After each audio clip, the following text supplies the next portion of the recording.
कि किस प्रकार की हमारी ओएमआर शीट होती है। ये हमारा पीडीएफ है ओएमआर शीट का। आप ध्यान से देखेंगे ये पीडीएफ आपको नज़र आएगा ओएमआर शीट का। इसे हम कहते हैं ऑप्टिकल मार्क आंसर शीट। तो इसका फुल फॉर्म होता है ओएमआर शीट का। इस तरीके से इसमें दिया होगा अनुक्रमांक नंबर, अभ्यर्थी का नाम, पिता का नाम, तो यहाँ पे आप लिख के बच सकते हैं। और कुछ महत्वपूर्ण निर्देश इसमें आप देख सकते हैं, समझ सकते हैं। ये हमारे जो निर्देश हैं वो बहुत महत्वपूर्ण हैं, इन्हें आप यहाँ से पढ़ सकते हैं। ओएमआर शीट में हमने इसे डाउनलोड किया है और आप भी जाकर क्रोम में जाकर इसे डाउनलोड कर सकते हैं। और अभी परीक्षा में 4, 6, 8 से दिन बचे हुए हैं, तो आप इसे बारी बारी से 2, 3, 4 बार हल कर सकते हैं, जिससे आपका हाथ भी सधेगा और आपको निर्देशों के बारे में अच्छी से तरीके से जानकारी मिल जाएगी। तो भरने का जो पैटर्न है वो आपको मैंने वीडियो में बता रखा है। आप हमारे यूट्यूब चैनल पे जाके सर्च करके देख सकते हैं किस प्रकार से ये भरी जाती है। तो हमारे दिखाने का मतलब था ये पीडीएफ फाइल है। आप हमारे डिस्क्रिप्शन में जाकर इसका पीडीएफ डाउनलोड कर सकते हैं और आप इस भरने का प्रयास कर सकते हैं। चलिए, तो हमने आशा करते हैं ये आपको इन्फॉर्मेशन बहुत ही अच्छी और महत्वपूर्ण लगेगी। इसी आशा के साथ आज का वीडियो शुरू करेंगे और आपको बताएंगे कि किस प्रकार से इस ओएमआर शीट होती है, उसमें क्या क्या अंतर और डिफरेंट होता है। तो हमें किस प्रकार से भरना होता है और किस प्रकार से नहीं भरना होता है, क्या क्या चीज़ इसमें वर्जित होती है, क्या क्या चीज़ उपयोगी होती है।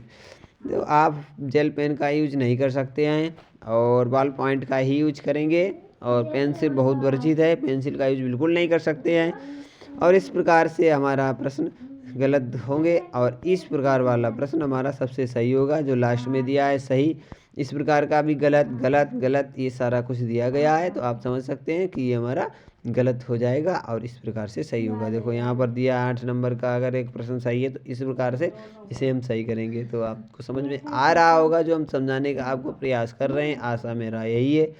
यदि आपको समझ में ना आए तो आप कमेंट के जरिए हमारे साथ जुड़ के आप अपनी जो भी समस्या है उसे समाधान करा सकते हैं। चलिए अगला देखेंगे और समझेंगे। इस प्रकार का कुछ हमारा इंटरफेयर होगा जहाँ पे हम आंसर लिखेंगे। यहाँ पे आंसर लिखेंगे 1 से 80 क्वेश्चन दिए हुए हैं, तो ये हमारे जो आंसर हैं वहाँ से हम दे सकते हैं। तो ये हमारा जो कोड है, ध्यान से पढ़ने पर सारा कुछ जानकारी मिल जाएगी। ओएमआर शीट को डाउनलोड कर लें और सारा कुछ कम से कम 4 या 5 बार की तैयारी करते हुए आप आगे बढ़े। तो इस प्रकार का हमारा कुछ इंटरफेयर होता है ओएमआर शीट का, जो हमने दिखाया आपको। आशा करते हैं ये ओएमआर शीट आपको समझ में आया होगा।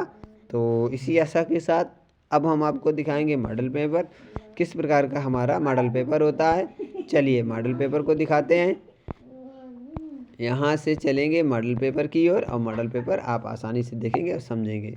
ये हमारा रहा मॉडल पेपर, हमने पहले से डाउनलोड कर रखा है शानदार तरीके से। इसी प्रकार का कुछ इंटरफेयर आपके सामने आएगा और आप प्रश्नों को हल करते रहेंगे। बस 80 प्रश्न 40 अंक, ये आपको ध्यान में रखना है। तो यहाँ से आप जाकर डाउनलोड कर सकते हैं और इस प्रकार का कुछ इंटरफेयर आपके सामने आएगा। सबसे पहला प्रश्न इस प्रकार का इंटरफेयर होगा, उसमें भी निर्देश दिए होंगे, ध्यानपूर्वक पढ़ेंगे सभी साथी। यदि ज़्यादा जानकारी डिटेल में चाहिए तो आप हमारे यूट्यूब चैनल पर जाकर सर्च करके देख सकते हैं, हमने यहाँ पे बता के रखा है। जब भी हम अंशाल पेपर हल कराते हैं तो उसके पहले हम निर्देशों को जरूर पढ़ते हैं और निर्देशों को पढ़ते हुए ही हम हल कराते हैं। जब आप निर्देश पढ़ लेते हैं तो आपको क्या करना है हर भाग में, तो वो आपको पता लग जाता है कि क्या पूछ रहा है और हमें क्या चीज़ उसमें करनी होती है। तो इसमें इस प्रकार के प्रश्न आते हैं। सबसे पहले 10 भाग होते हैं। पहला भाग मानसिक परीक्षण में पहला भाग असंगत को छांटना, दूसरा भाग समरूप को छांटना, तीसरा भाग कटी हुई आकृति को तैयार करना, पैटर्न को बनाना, चौथा भाग जो होता है हमारा सीरीज को पूरा करना होता है, पांचवा भाग कटे हुए भाग में अनुपात वाला होता है, जो पहले और दूसरे में संबंध होगा वही तीसरे और चौथे में संबंध को स्थापित करना होगा। छठा भाग कटी हुई आकृति को देखना है कौन सी आकृति हमारी इस आकृति को पूरा बना देगी। वृत्त, आयत, त्रिभुज या वर्ग बने होंगे उन्हें हमें पूरा करना है। और 5 इसके बाद हमारा सातवां भाग जो होता है मिरर इमेज, दर्पण प्रतिबिंब का होता है, जो भी उसमें दर्पण में लगा हो, दर्पण में क्या आकृति बनेगी वो समझ के आप यहाँ पे दे सकते हैं उसका उत्तर। 8वां जो है हमारा वो होता है पंचिंग होल वाला। तो उसे यहाँ पे पारदर्शी कागज़ को 2 या 3 बार मोड़ा जाता है, इसके बाद काट के खोलने पर जो आकृति बनती है उसको हमें बताना होता है, उस ऑप्शन को छांट के लिखना होता है। इसके बाद 9वां भाग जो होता है उसमें आकृतियाँ दी होती हैं, उस आकृति से कौन सी आकृति बनेगी वो पूछा जाता है। तो आप लोगों को समझ में आ गया होगा कि क्या ये पूछ रहा है, कौन सी आकृति इसमें बनेगी। अब देखेंगे अगला भाग देखेंगे, समझेंगे कि क्या होता है। कहाँ जा रहे भाई, आ जाओ। तो ध्यान से देखने पे आपको पता लगेगा। ये हमारा था 9वां भाग।